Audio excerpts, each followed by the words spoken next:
নমস্কার বন্ধুরা, আমিও বাঙালি রান্নাঘরে সবাইকে স্বাগত জানাচ্ছি। আবার একটা রেসিপি আপনাদের মাঝখানে শেয়ার করতে চলেছি, সেটা হলো দেশি মুরগির ঝোল। তাহলে চলুন দেখে নেওয়া যাক আজকের রেসিপি। এখানে আমি বাজার থেকে 1.5 কিলো ওজনের একটা দেশি মুরগি, এই যে গলাটা কেটে এনেছি। প্রথমে কিন্তু এটা গরম জল দিয়ে ভালো করে উপরের যে ইটা আছে পশমটা, সেটা ছাড়িয়ে নেব। আর এটা কিন্তু চামড়ার সমেত আজকে রান্না করব। তাহলে চলুন কিভাবে আমি এই দেশি মুরগির ঝোলটা রান্না করব সেটা আপনাদের মাঝখানে শেয়ার করব। দেশি মুরগিটা রান্না করার জন্য ওভেনে কড়াই বসিয়ে তাতে দিয়ে দিয়েছি বেশ কিছুটা সাদা তেল। তেলটা গরম হয়ে গেছে, তেলের মধ্যে দিয়ে দিচ্ছি হাফ চামচ মতো হলুদ গুঁড়ো, দিয়ে দিচ্ছি খুব সামান্য পরিমাণে একটু লবণ। আর আমি যেহেতু আজকে দেশি মুরগি একটু আলু দিয়ে আমি রান্না করব, সেই কারণে আলুগুলো ছোট ছোট খোসা ছাড়িয়ে টুকরো করে ভালো করে দিয়ে পরিষ্কার করে নিয়েছি। আর সেটাই দিয়ে দিচ্ছি কড়াইয়ে। ভালোভাবে কিন্তু আলুগুলো ভেজে তুলে নেব একটা পাত্রে। আপনারা আপনাদের পছন্দ অনুযায়ী কিন্তু আলুগুলো টুকরো করে নেবেন। আজকে আমি ছোটো ছোটো করেই কেটেছি। আলুগুলো ভেজে তুলে নিয়েছি একটা পাত্রে। এখন দিয়ে দিচ্ছি তেলের মধ্যে 3টে শুকনো লঙ্কা, দিয়েছি একটা তেজপাতা, কিছুটা গোটা জিরে, আর কিছুটা দিয়েছি গোটা গরম মশলা। ভালোভাবে ভেজে নেব। ভাজা হয়ে গেছে, এখন দিয়ে দিচ্ছি কুচিয়ে রাখা পেঁয়াজ। পেঁয়াজটা হালকাভাবে ভেজে নেব, খুব বেশি কিন্তু আমি ভাজবো না।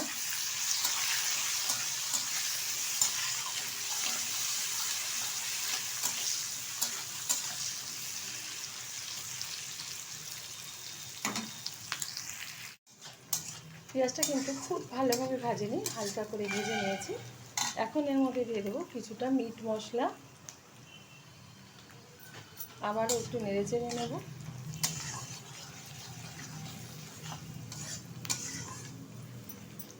দিয়ে দিচ্ছি বেটে রাখা, এখানে আদা রসুন জিরে আর লঙ্কা একসাথে বেটে নেওয়া আছে। একটু হালকা করে একটু মশলাটা বাটিটা ধুয়ে একটু জলটা ব্যবহার করলাম এবং ভালোভাবে একটু কষিয়ে নেব।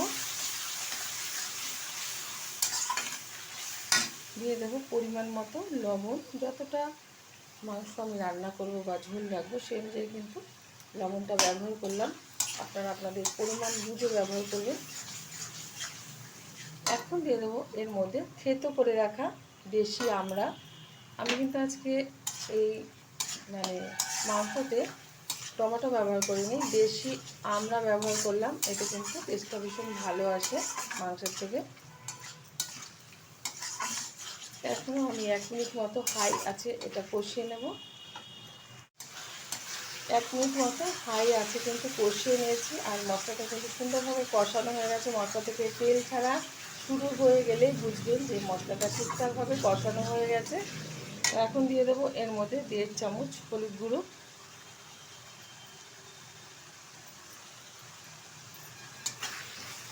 আবার একটু কষিয়ে নিচ্ছি।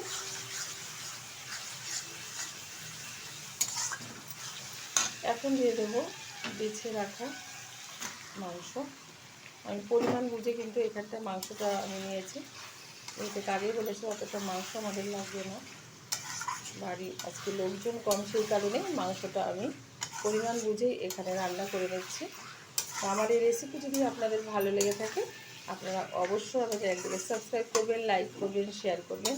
আজকে ঠিক যেরকমভাবে দেশি মুরগি রান্না করে দেখাচ্ছি এরকমভাবে রান্না করে খেয়ে দেবেন। আশা করি ভীষণ ভীষণ ভালো লাগবে। প্রত্যেকে কিন্তু ভীষণ ভালো জানে, তবুও এটা আমি আমার স্টাইলে যেহেতু রান্না করি সেই কারণেই বলে থাকি আমি কথাটা প্রত্যেকটা ভিডিওতে। তো আজকে কিন্তু একটু এই যে মুরগির গায়ে, মাংসের গায়ে এই যে একটু তেল তেল যে চামড়াটা ছিল সেটা কিন্তু নিয়েই করেছি।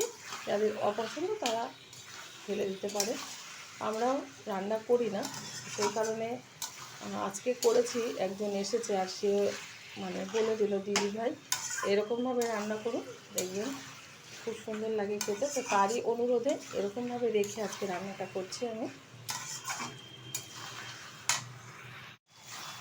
সুন্দরভাবে কিন্তু মাংসটা কষিয়ে নিয়েছি। আর এই মাংস কিন্তু অনেকক্ষণ ধরেই আমি কষিয়ে নিয়েছি, কারণ দেশি মুরগি কিন্তু একটু বেশি শক্ত হয়, সেই কারণে বেশিক্ষণ সময় নিয়ে এটা রান্না করতে হয়। যত বেশিক্ষণ এটা মানে কষানো যাবে ততই তাড়াতাড়ি কিন্তু এটা সিদ্ধ হয়ে যাবে। এখন দিয়ে দেবো এর মধ্যে দুটো লঙ্কা, একটা পাকা লঙ্কা, একটা কাঁচা লঙ্কা, একটা পেকে গেছে কাঁচা লঙ্কা, সেটা আমি দিয়ে দিলাম। এখন দিয়ে দেবো এখানে ভেজে রাখা আলুটা কিন্তু সুন্দরভাবে আমি ভেজেছি, দেখতেই পাচ্ছেন লাল লাল করে। এখন মাংসের সাথে আমি এটা মিশিয়ে নিচ্ছি। দিয়ে দিচ্ছি পরিমাণ মতো জল। যতটা ঝোল রাখবো সেই অনুযায়ী কিন্তু জলটা ব্যবহার করব। আর একটু বেশি পরিমাণে যেহেতু জল দিলাম, দেশি মুরগি আগে বলেছে যেহেতু একটু শক্ত হয়, সেই কারণে ভালোভাবে সিদ্ধ করতে হবে এটাকে, মানে রান্না করে নিতে হবে। এখন আমি ঢাকবো না, বেশ কিছুক্ষণ 5 মিনিট মতো হাই আছে ফুটিয়ে নেওয়ার পর কিন্তু এটা ঢেকে দেব। মাংসটা কিন্তু সুন্দরভাবে ফোটা শুরু হয়ে গেছে। এখন এর মধ্যে দিয়ে দেব আমি কিছুটা গরম মশলার গুঁড়ো,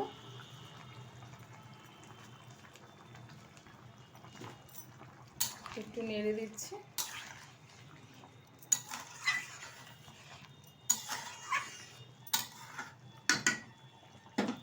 ঢেকে দিচ্ছি 30 মিনিটের জন্য। আমি হালকা আছে 30 মিনিট ধরে রান্না করে নেব। ঢাকনাটা তুলে দিচ্ছি।